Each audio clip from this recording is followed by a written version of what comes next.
here. It's not just an El Nino, it's a super.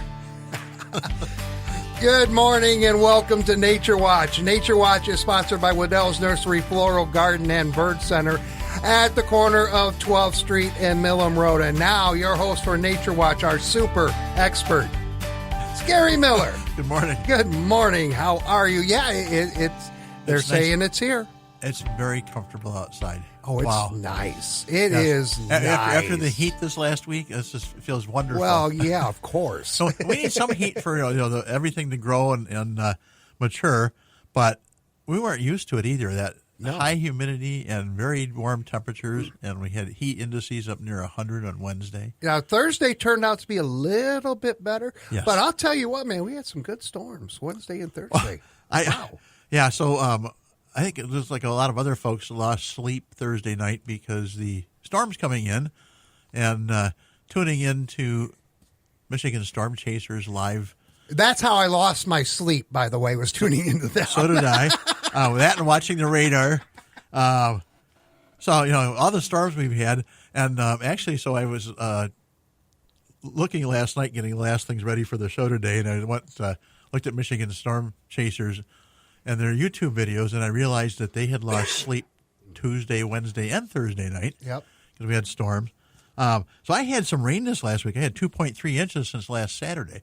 So some of it came hard, but some of it soaked in, so anything's better than nothing. Yeah, I saw some street ponding and all of that Friday morning, or yesterday morning, I should say. So it's, yeah, exactly. So actually some of those farm ponds have water in them now for a change. Mm-hmm. We needed the rain. We're good now, but there'll be more rain coming this week. It looks like off and on. Looks like that's off and on. Fine. That's fine. Yeah, that's great. It's nice being spread out like that. Yeah. Drought monitor hasn't changed at all. And I apologize to that little extreme southwestern corner of Berrien County. I missed that last week on the drought monitor map because actually they're part of that abnormally dry area too, besides the western end of the Upper Peninsula. Yeah. So no change since last week, still 2.88% of the state. It also looks like we have another tornado to talk about in the state of Michigan, but northwest Indiana was just rocked. And a derecho possible too. So, just a lot of winds. I don't know if anybody had noticed on Thursday when those storms were coming in, there was quite the shelf cloud, quite visible. And there are a lot of pictures on social media. And I was driving, so I did not have a chance to. I should have stopped and taken a photo, but very distinct shelf cloud. And so we've had too many close calls and storms this year. I always hear about storms and that, but gosh, it seems like at least I live just at the south end of Kalamazoo County, so all those tornado warnings that come down through like Three Rivers and St. Joe County and that. You have to have heads up on that. I have to have heads up, and when they were talking about Marcellus and possibly some storm or funnel rotation, radar indicated if it goes to the northeast, I'm right in the path. Yeah, exactly. I get a little concerned about that, and actually I have family that's down in St. Joe County, and the one possible least twisting movement in air was about 2 miles from my family. So right, three brothers that live down that way. This is why I have Indiana Weather Online on my phone, for that particular reason, because a lot of our storms will come southwest to northeast. Right, and if they are in Indiana, South Bend or west towards the bottom of Lake Michigan, and they go to the northeast, we're in the path. Oh, yep, exactly. So, so what of a change in the last week? I did see something neat last Saturday night. I'm looking out to see how clear it was, and I saw fireflies. I saw that talk online too. So that was fun to see. Not a whole lot of them yet. If you haven't done anything in your yard as far as any insecticides, try to not do anything now, because those larvae will be becoming adults because they actually live on the ground for a while, so they're actually becoming adults. Wednesday, I had a couple hummingbird that was flying around the house looking in the windows. I'm not quite sure why I saw its reflection, or because its feeder was full and it had just been changed, so it wasn't the lack of food. So I'm guessing just curious, or maybe saw its reflection. Oh. And On the way in this morning, actually a few things. Had to almost stop for a young doe and twin fawns to cross the road, and the fawns were maybe a day or two old, so very young. Yeah. And then a little further down the road, there was a red-tailed hawk perched up on a power pole, watching for some food to move around so they could have breakfast, I think. The sad thing I noticed on the way in, though, too, is twice I saw the remnants of snapping turtles that had gotten hit by vehicles.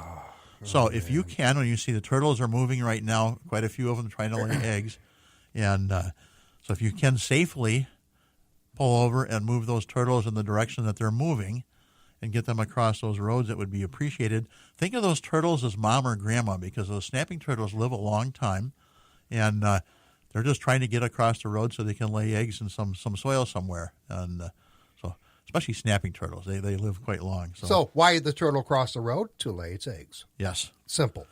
So if you can help them along, again, do it safely. But gosh sake, let's they're part of the nature and everybody else. It's all that balance. So, and most turtle eggs don't, once they get laid by the turtles, don't ever reach the point where they hatch out, because raccoons and other critters tend to eat most of them. Mm-hmm. So, but it's still a part of the cycle. Yes.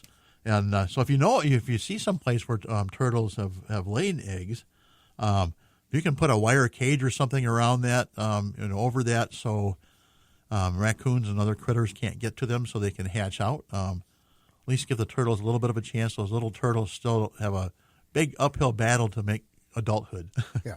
What are you folks seeing out there, nature-wise, as far as animals go, that you haven't seen in a while? You can text it to us at 80373. Our phone number, 269-382-4280. Producer Steve is standing by and getting ready to go to work, because we give away a trivia card on Saturday mornings. And let's go ahead and do that. Actually, it's not a trivia card, but it's a gift certificate. It's a gift certificate. We're old school around here. $20 gift certificate. Gary's trivia question, first correct caller at 269-382-4280 will win it.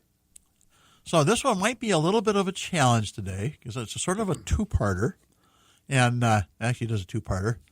So the first part might be, so if you hadn't seen this in the news, and there's actually, I'll go into it in more detail when we get the correct answer. So this last week, scientists here in Michigan went to Superior Maximus. So my question today is, 1, what is Superior Maximus? And 2, what were the scientists looking for? So Jim's got a puzzled look on his face. I don't think he's seen this one. You and these two party. Do you realize it's Saturday morning? Even though and actually, if they look for it, they're going to find the answer pretty fast. People sleep in on Saturday. They don't want to work that hard, Gary. I make them work once in a while. It's comfortable days. They can work a little harder today. So again, this last week, scientists here in Michigan went to Superior Maximus. And so my questions are, what is Superior Maximus? And the second part, what were the scientists looking for? Here's the easy part, 269-382-4280. Okay? I think we do have a call coming in. Steve's letting me know who it is. I'll tell you in just moments, as it's as quick as the text. So I didn't do a rock question. Here. Today's International Rock Day. Really? So some of those amateur and professional geologists and, if you like rocks, most people like looking at rocks and that, so it might be a good day, and especially comfortable to go out and do a hike, maybe look for some rocks or so. And some people I know have rocks in their head. Good morning, David. How you doing? Good. All right. Well, you want to take a stab? It's a two-parter. Gary, why don't you repeat the question? Yep. So this last week, scientists here in Michigan went to Superior Maximus. And so my question is, what is Superior Maximus? And the second part is, what were the scientists looking for?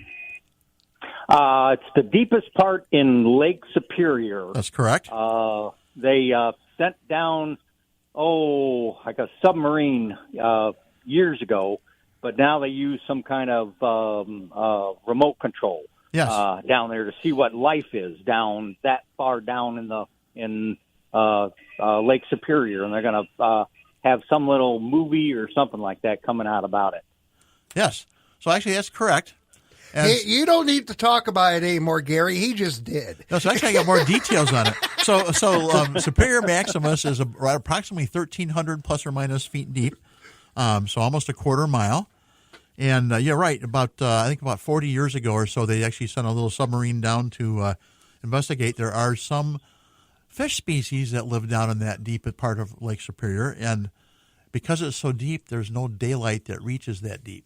So it's very, very dark. What they were actually looking for this time, and actually they were going to do it live last Saturday. Of course, the press release came out like Saturday mid-morning or so after the show. Right. And they were going to do it Saturday, and then the weather didn't cooperate, so they did it Sunday. But I didn't see the press release until later this week. So, but they actually were looking for zombie fish. And the particular fish they were looking for were the Siskiyou lake trout. They're seeing these lake trout. They're not quite sure why. They are very emaciated and very small. They think it's probably because lack of food or something with their food source, and that's what they were trying to see if they could find some of these fish and possibly get a sample so they could figure out what's it. Hopefully not something disease-wise affecting them. They didn't see any.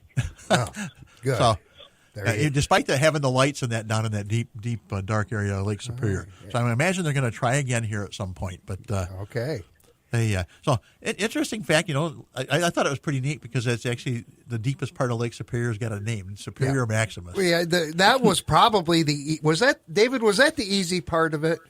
The first part. The easy part, yes, and then it was really funny when you're watching the little clip, about it. That I don't know if those. I think it was they found some like beer can now. Yes, actually, they found a Busch beer can down at the bottom there. That's where Busch belongs. So they actually made the comment on one of the YouTube videos and the little press release. They made some comment that man's impact on nature is pretty well everywhere. Yeah. And so for a can to sink all the way down there, though, I mean that's been a while too. Probably it was kind of amazing that that all of a sudden and then I don't know if those. I think there were.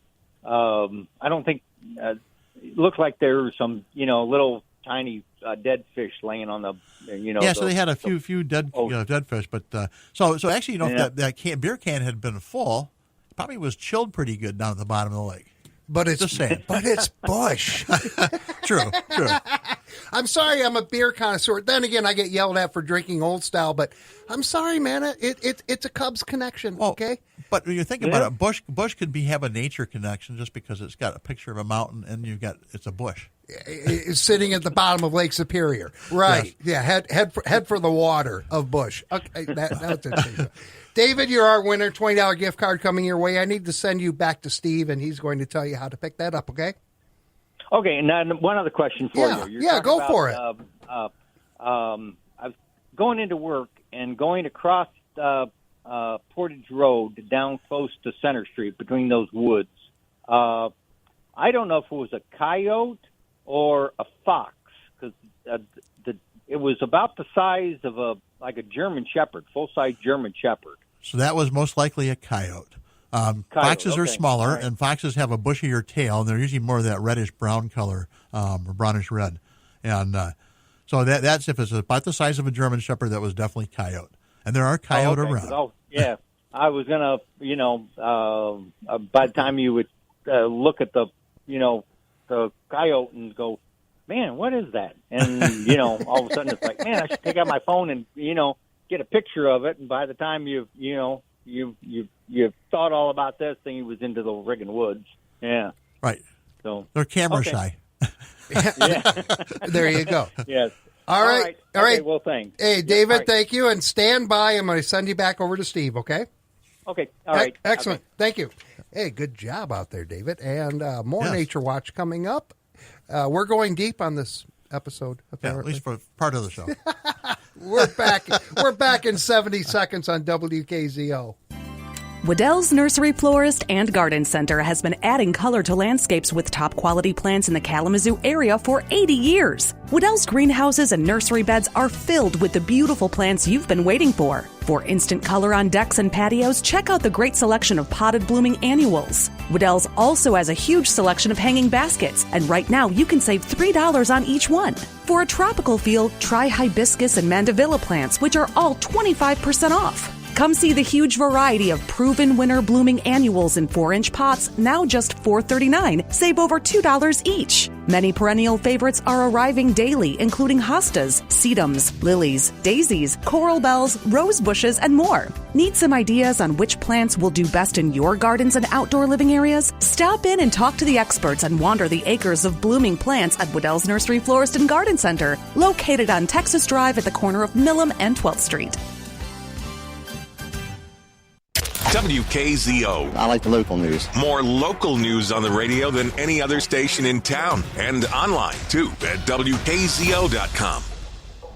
851-269-382-4280 or 80373 by text. You can join us on Nature Watch. Back to Gary. So, actually later today, Kalamazoo Nature Center, they've got a Discover the Nature Center guided hike from 2 to 4 p.m. So regular admission, you can link up with that. They're going to discover and explore the Bluebird Trail. They suggest you have insect repellent on because those mosquitoes are out and they're getting tenacious. Yeah. It's coming up this next week. Actually, some neat things. So on Wednesday, it is World Day to Combat Desertification and Drought. And the United Nations actually decided to create this back in 1995, and it's basically to have humans sort of think about how they're having impact on the environment and try to combat global warming. And so think of steps you can help to reduce your carbon footprint. Typically, desertification, turning the land into deserts, tends to lead towards droughts and famine, not only for humans but for animals. So definitely you want to try to keep that moisture around and so not having impact and warming the globe up. So if you can keep it cooler, fantastic. And we'll all be happy for that because after Wednesday, I don't want it any warmer. Bad news, dude. It's probably going to happen. It is probably. Especially when the corn sweat makes its debut shortly. Yes. Well, in about a month. Yeah. And the corn's growing fast, so it's going to be coming soon. I notice about every day it looks like it's growing like an inch plus. And so the corn's going to be sweating. That's fine. We'll get through the corn sweat because the end product is yummy. So actually Wednesday also, there's another of the Not My Species webinars, and they're going to be talking about preventing and preparing for invasive species on Pokagon lands. And they're actually the Pokagon Band of Potawatomi Indians in southwest Michigan actually had experienced a lot of loss of ash trees, as a lot of other folks had with emerald ash borer. And so they're going to be talking about, Vic Bogosian is going to be talking about how they took a proactive approach, including education, tree surveys, and response planning, and how they're preparing for some of the other invasives like Asian longhorn beetle, spotted lanternfly, and beech leaf and beech bark diseases. So the Pokagon band is actually the Kawabdonawa Otake, which is Pokagon or Potawatomi for watchers of the land. They watch over this land is actually what it interprets to. So, right.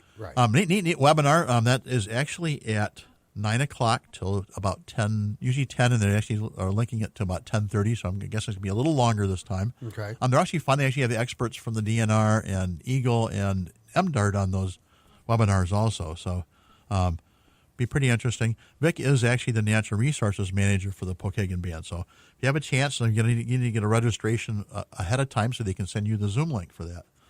Those are always educational and fun. Thursday, Kalamazoo Area Wild Ones is doing another of their Pints and Native Plants at Brewery Outre from 7 to 10 p.m. So if you have a chance, you want to stop out and talk about native plants.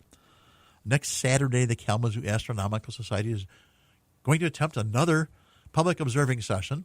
Hopefully the sky is clear. We'll have to see. Every single one of these is an attempt because It you is. just never know. And planning ahead because a week from tomorrow is Father's Day. Yes, it is. And so if you're looking for something to do with Dad, go out to the Kellogg Bird Sanctuary. Dads get in free for the day. Oh, there you go. So I go out and visit the bird sanctuary, see some birds, and there's still migrating birds moving around. Quite a few, actually. Some neat birds that were actually observed this last week. I had to look at the rare bird alert again. American widgeon, and it is one of the most northerly breeding distributions of dabbling ducks in North America. Their highest breeding densities occur in the tundra and boreal forest of Alaska, the Northwest Territories, northeastern British Columbia, and northern and central Alberta. And those were spotted in Allegan County this last week. In Berrien County, Bonaparte's gull, one of the seagull family, Bonaparte's gull is one of the smallest gulls, and it breeds solitarily or in very loose colonies in habitats remote from human settlements around ponds, bogs, bays, and fjords in the taiga and boreal forests of Alaska and Canada. It is the only gull that regularly, indeed almost always, nests in trees. So unusual. That was in Berrien County, and they also had observations confirmed. These are all confirmed observations of Iceland gull and the laughing gulls. Laughing gulls typically are further south where they breed. So that one is actually they've been seeing those quite consistently this spring. So they've been moving north. Iceland gull tends to breed much further north also. So you have a chance to go out and do some observations, and there's still a lot of birds, a lot of warblers coming through yet. And warblers are always a challenge to try to identify because of their calls, but they all look very similar. So you trying to get a good clear observation on a warbler is quite the challenge sometimes. Yeah, there you go. They don't like to be watched through the binoculars. This last week, the Eagle actually announced that they have a new online forum to improve reporting and tracking of harmful algal blooms in Michigan. And so there's an online forum to do that. So if you go to the Eagle's website and actually go to their press release or just search for algal blooms on the website, it's important because that algae is actually poisonous to us and your pets. So it affects especially dogs. So you want to make sure if you happen to see that, they have you can submit photos, and so if you see something suspicious, send it in. They can confirm it then and help other folks out. Typically, we get some blooms here and there sometime during the year, and because we've had that warmer weather, they're starting early this year. So new forum to actually report that. So have a chance, get a lot more comfort this next week, maybe the next 2 weeks. Maybe in the highs in the low to mid 70s, maybe upper 70s. Yeah, all week long. You'll just have raindrops to dodge, but that's fine. We need rain. We constantly need rain. Get some rain, get that soil moisture up, and keep it up. Yeah, plants need moisture, and we need moisture, and a lot of comfort though. A lot nicer to work outside and go for a hike or something when it's 70-some degrees versus 85, 90 plus. It's also easier to watch baseball outside when it's 75 degrees than it is 80, true. 90. How very true. All right. Well, Gary, I see you're suited up, ready to work today. So, yes. So if you have a chance, get into Waddell's and see him. There's some deals going on right now. There yes. Yes. All right. So there may be some plants that you might want to plant for the birds and the wildlife. Yeah. Thank you, Gary. And thank you for listening to this edition of Nature Watch. Tune in each Saturday morning at 8:30 for Nature Watch, brought to you by Waddell's Nursery, Floral, Garden, and Bird Center at the corner of 12th Street and Millam Road. National and local news on the way, and then Over the Garden Fence with Andy Waddell right here on 590 and 106.9 FM WKZO.